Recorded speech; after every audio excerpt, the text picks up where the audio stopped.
Hello students, welcome to मीजो study again. So आज के सेशन में जैसा आपको पता है चैप्टर हम पूरा डिस्कस कर चुके हैं। Now it's time for some questions. और जैसे कि इस चैप्टर में हमने दो पार्ट्स पढ़े थे, बॉटनी एंड ज़ूलॉजी। दोनों के क्वेश्चंस को क्लब करके मैंने इस सेशन में आपके सामने प्रेजेंट करना चाहूँगी। एंड इसमें क्या है, आपको एक अप्रोच पता लगेगी क्वेश्चंस को कैसे आपको प्रैक्टिस करनी है।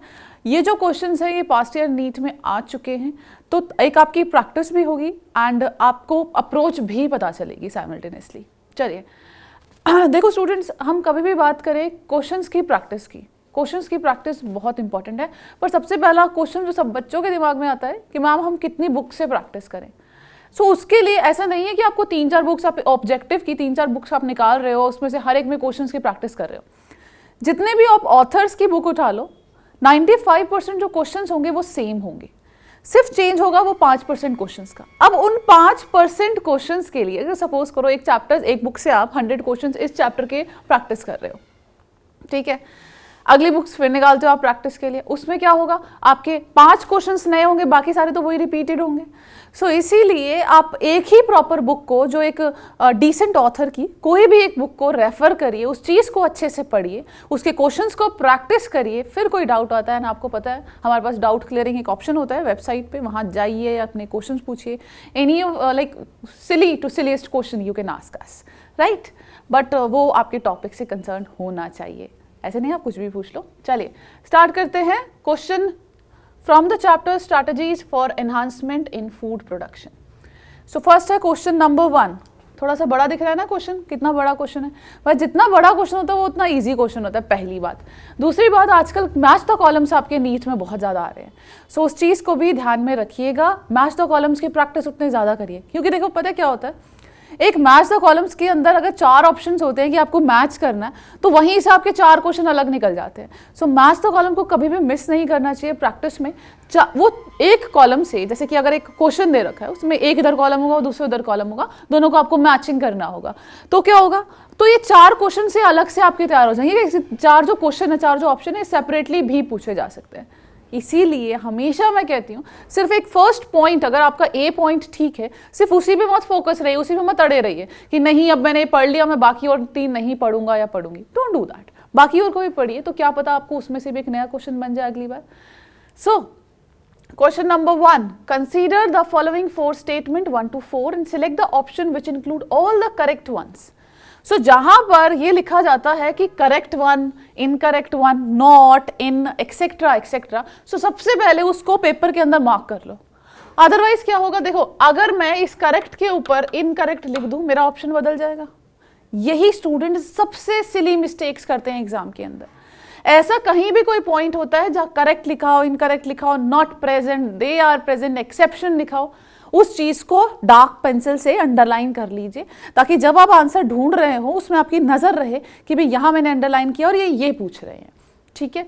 चलिए फर्स्ट पॉइंट देखते हैं। Single cell spirulina can produce large quantity of food rich in protein, minerals and vitamins etcetera. Single cell protein के बारे में बात करी थी ना, यहाँ पे वही पॉइंट डिस्कस हो रहा है। क्या मुझे एक्सप्लेन करने की जरूरत है कि ये सही पॉइंट है या नहीं? Definite it is a right point. So first point तो हमें ठीक हो ही गया, ठीक मिल गया। एक बार इसके ऑप्शंस पे आओ, तरीका देखो कैसे होता है। ये ऑप्शन ठीक हो गया, ये ऑप्शन ठीक हो गया, ठीक है, ये 2 ऑप्शन तो ठीक हो गए। अब मुझे इनमें से देखना कि बी और डी में से मेरा कौन सा ऑप्शन ठीक है। बट ऐसे नहीं है कि मुझे सेकंड से ही आंसर मिल जाएगा, मैं छोड़ दूंगी कि मैं आके स्टेप्स नहीं पढ़ रही।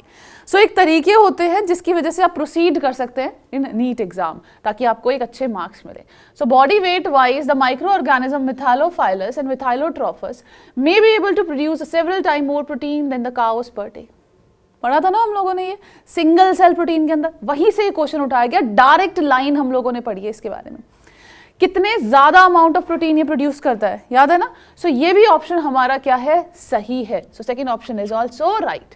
फर्स्ट भी ठीक है, सेकंड भी ठीक है, मेरे को आंसर अपना मिल गया, that is answer D. But मैं यहाँ टिक नहीं करूंगी, मैं बाकी दोनों ऑप्शंस भी देखूंगी।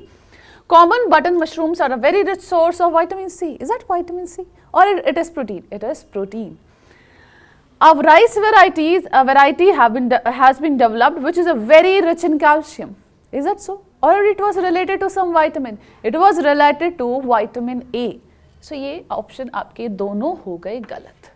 जो मुझे पहले ही पता लग गया था, बट एक मुझे इंडिकेशन हो गई, मुझे पढ़ने के बाद मुझे श्योर हो गया कि इस क्वेश्चन, अगर ऐसा क्वेश्चन आता है तो मुझे पूरे के पूरे 4 नंबर मिलेंगे। So for this the correct option is D. इसलिए कहती हूँ सेशंस को अच्छे से पढ़िए, उसको डिटेल में पढ़िए, जो कुछ मैंने बोला है सेशन के अंदर उसको कंटिन्यूसली फॉलो करते जाइए। चलिए let's move on to the question number 2। Jaya and Ratna developed from green revolution in India are the varieties of, they are varieties of rice. So they are what? Semi dwarf varieties. ये जो आपकी semi dwarf varieties थी ये कब introduce कराई गई थी? इन green revolution. याद है ना आपको? ग्रीन रेवोल्यूशन जब मैं टॉपिक पढ़ा रही थी उसमें हमने कुछ वेराइटीज पढ़ी थी आपकी वीट की, कुछ पढ़ी थी राइस की, कुछ पढ़ी थी मिलेट्स की।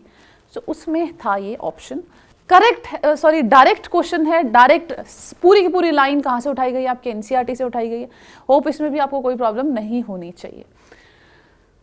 Let's move on to the next question, question number 3। Hemgiri, developed by hybridization and selection for disease resistance against rust pathogen, is a variety of, again this is a variety of a wheat and it is developed by hybridization method, जिसमें हमने क्या किया है? Disease resistance provide कराई है। अब कौन कौन सी डिसीज रेजिस्टेंस होती है? सो they are resistant to,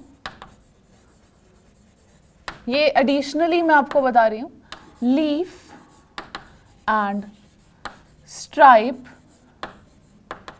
rust disease, right, and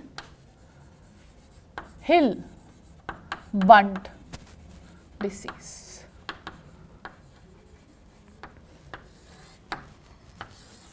ठीक है स्टूडेंट्स, सो ये क्वेश्चन समझ में आ गया। क्वेश्चन नंबर 3, आगे बढ़ते हैं क्वेश्चन नंबर 4 की तरफ।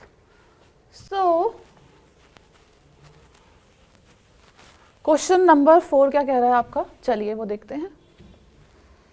Consider the following 4 statements 1 to 4 and about organic farming. So organic farming के बारे में फर्स्ट जो 4 ऑप्शंस हैं हम उसको देखना है। फर्स्ट है utilises genetically modified crop like BT cotton, right. So actually इसमें क्या होता है? हम जेनेटिकली मॉडिफाइड क्रॉप को यूज करते हैं।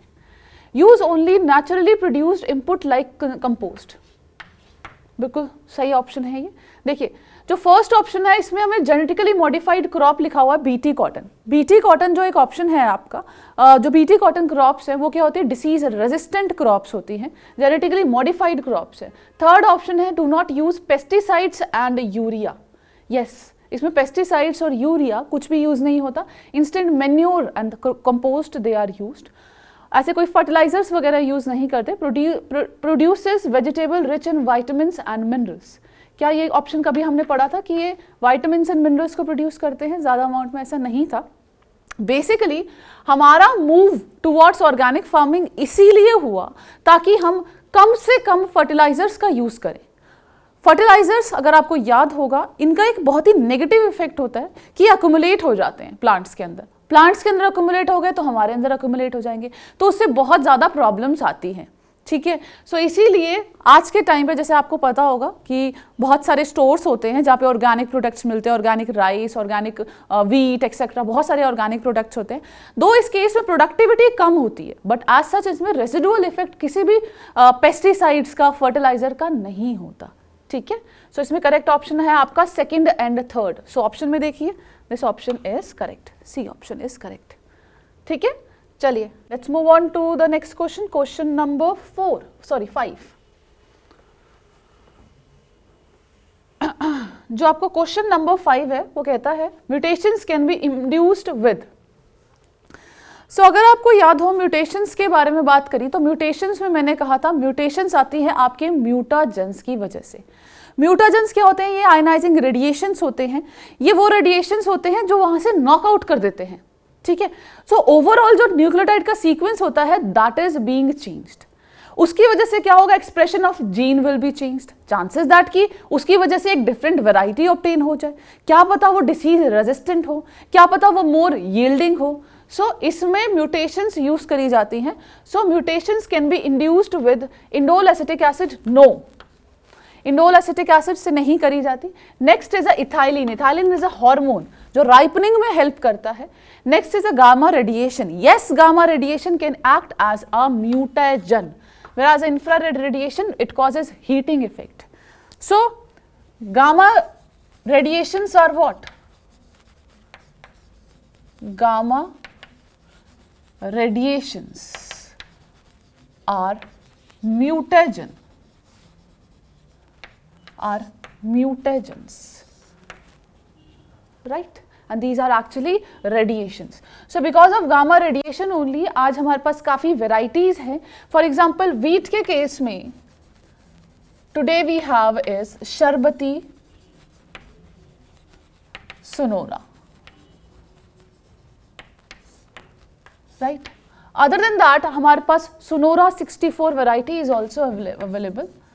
Sonora 64 which is a Mexican dwarf wheat,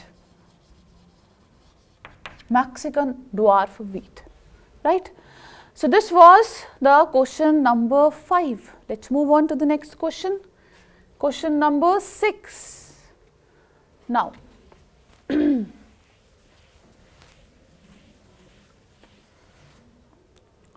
breeding of crops with higher level of minerals, vitamins and protein is called as. देखो breeding एक वो मेथड है जिसकी वजह से हम क्या करते हैं, दो अच्छी क्वालिटीज को अक्युमुलेट करना चाहते हैं। अब इसका क्या मतलब है, किसी एक प्लांट के अंदर और किसी एक पेरेंट हम एक ऐसा चूज करते हैं जिसके अंदर एक अच्छा कैरेक्टर हो, दूसरा हम वो चूज करेंगे जिसमें दूसरा फीचर हो, एंड हम चाहते हैं प्रोजेनी के अंदर दोनों के दोनों मिक्स हो जाए। फॉर एग्जाम्पल अगर हम चाहें कि एक वैरायटी के पास हाई यील्डिंग जीन है, दूसरी वैरायटी के पास डिसीज रेजिस्टेंस जीन है, मैं चाहती हूं मेरे पास एक ऐसा सीड बने जो हाई यील्डिंग भी हो और डिसीज रेजिस्टेंट भी हो, मैं क्या फॉलो करूंगी, I will follow a hybridisation experiment. ये हम लोगों को पता है। अब आपको अगर याद होगा सेशन में, तो हमने ब्रीडिंग इसीलिए भी कराई थी ताकि हम प्रोटीन का कंटेंट बढ़ा सके, ताकि हम विटामिन्स का कंटेंट बढ़ा सके, ताकि हम गुड फैट का कंटेंट बढ़ा सके। तो इसी वजह से इस पूरे प्रोसेस को क्या नाम दिया जाता है, बायोफोर्टिफिकेशन। क्या नाम दिया जाता है, biofortification. So biofortification is that process of hybridization in which we breed the crops for the higher level of proteins, vitamins and various kind of minerals. So today we have fortified rice etc. बहुत सारी crop हैं आज हमारे पास। हमने बात करी थी biofortified crops की, जिसमें आपके ये पालक आती है, आपके कैबेजेस आते हैं, आपके बाजरा आते हैं, ठीक है। सो ये हो गया क्वेश्चन नंबर 6। आगे बढ़ते हैं क्वेश्चन नंबर 7 की तरफ। Very easy, very direct question. What is the best pH for the soil for the cultivation of plant? जब भी हम कल्टीवेशन के बारे में बात करें, जो आपका pH होना चाहिए that should be slightly acidic. हम एसिडिक की तरफ मूव करते हैं कि वो थोड़ा सा एसिडिक में होना चाहिए। सो इसमें फर्स्ट है आपका 3.4 to 5.4, सेकेंड ऑप्शन है 6.5 to 7.5, third is 4.5 to 8.5। Correct option is c, that is from 4.5 to 8.5। और वो डिपेंड भी करता है क्रॉप टू क्रॉप पे भी, बट मेजॉरिटी के केसेस में हम देखते हैं it should not very much, इतना मिनिमम होना चाहिए, इस रेंज के अंदर उसको फॉल करना चाहिए, that is 4.5 to 8.5। Right, let's move on to the next question, question number 8। Which statement is correct about the center of origin of a plant? So, this center of origin of plant is also called as a center of diversity, center of a plant diversity. So, इसमें options देखते हैं, more diversity in variety. Yes, we want that हमारे पास हर तरह की diversity हो, हर तरह की variety हो। सेकेंड है frequency of dominant gene is more. कहीं मैंने डिस्कस किया था इसमें डोमिनेंट जीन के बारे में, रिसेसिव जीन के बारे में? यहाँ तो नहीं था। यहाँ तो हम कोई प्रिंसिपल ऑफ इनहेरिटेंस नहीं डिस्कस कर रहे हैं जहाँ हमने डोमिनेंट जीन डाला, रिसेसिव जीन डाला। सो यहाँ पे ये ऑप्शन हो गया आपका गलत। Climatic conditions more favourable, no. हम अपने प्लांट्स को चेंज कर रहे हैं, ठीक है, ताकि वो हर तरह के एग्रो क्लाइमेटिक जोन में अपने आप को ईजिली अडेप्ट कर पाए। क्या हमने कहीं ऐसी बात करी थी कि हम ऐसा एनवायरनमेंट लेकर आएंगे कि वो उससे हमारे प्लांट्स और ज़्यादा उगने लग जाए? हम उसको तो नहीं चेंज कर सकते। हम किसको चेंज कर सकते हैं? अपने क्रॉप्स को चेंज कर सकते हैं, और वो हमने सक्सेसफुली किया भी। So for the question number 8 the correct option you have is a, right. Let's move on to the next question, question number 9। High milk yielding varieties of the cows are obtained by. Now इसमें अगर हम बात करें high milk yielding varieties of cows कैसे करते हैं हम? अगर आपको याद हो, zoology पार्ट में हमने एक सेशन में डिस्कस किया था कि हम क्या करते हैं, ऐसी एक मदर, आई मीन टू से ऐसी एक काऊ को सिलेक्ट करते हैं जो क्या हो, बहुत सुपीरियर हो in the terms of the milk production, जो बहुत ज़्यादा मिल्क प्रोड्यूस करे। सबसे पहला काम हम क्या करते हैं, उसको सुपर ओव्यूलेट करते हैं।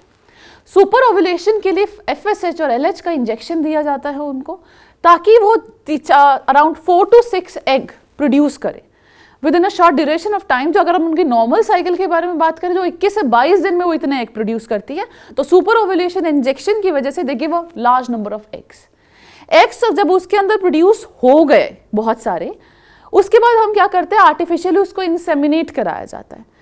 एक इलाइट बुल इज सिलेक्टेड, उस इलाइट बुल को हम उसके इंसेमिनेट किया उसके सेमेन कलेक्ट किया जाता है and that is inserted into a females part, that is called as artificial insemination.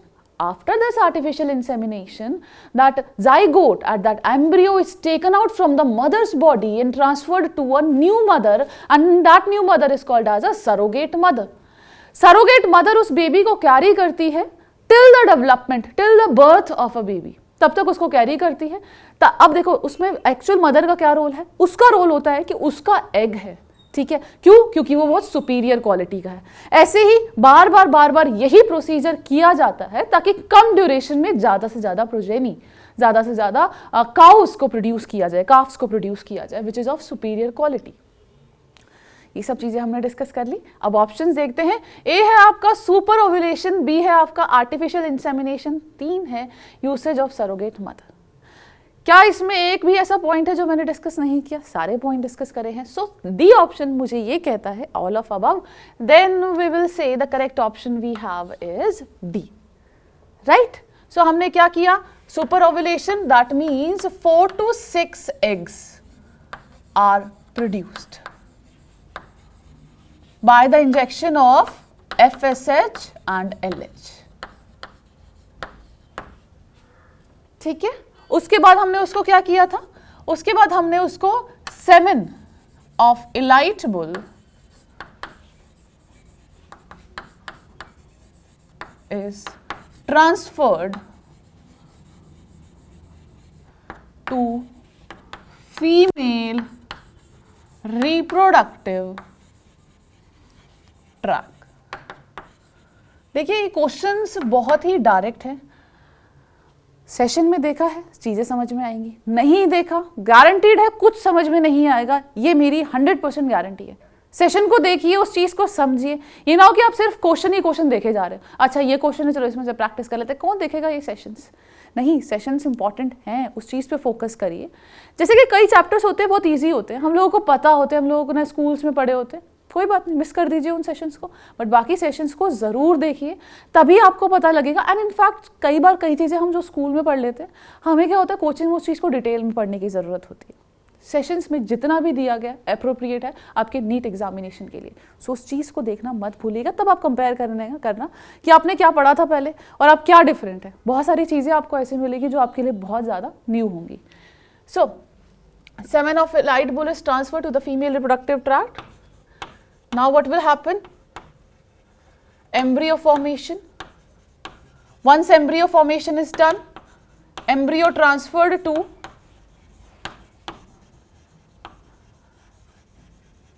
transferred to surrogate mother.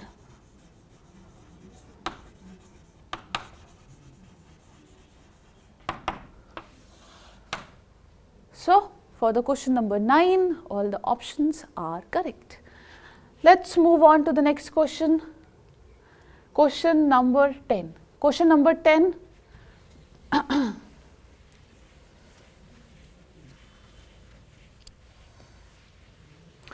Pebrine is a disease of.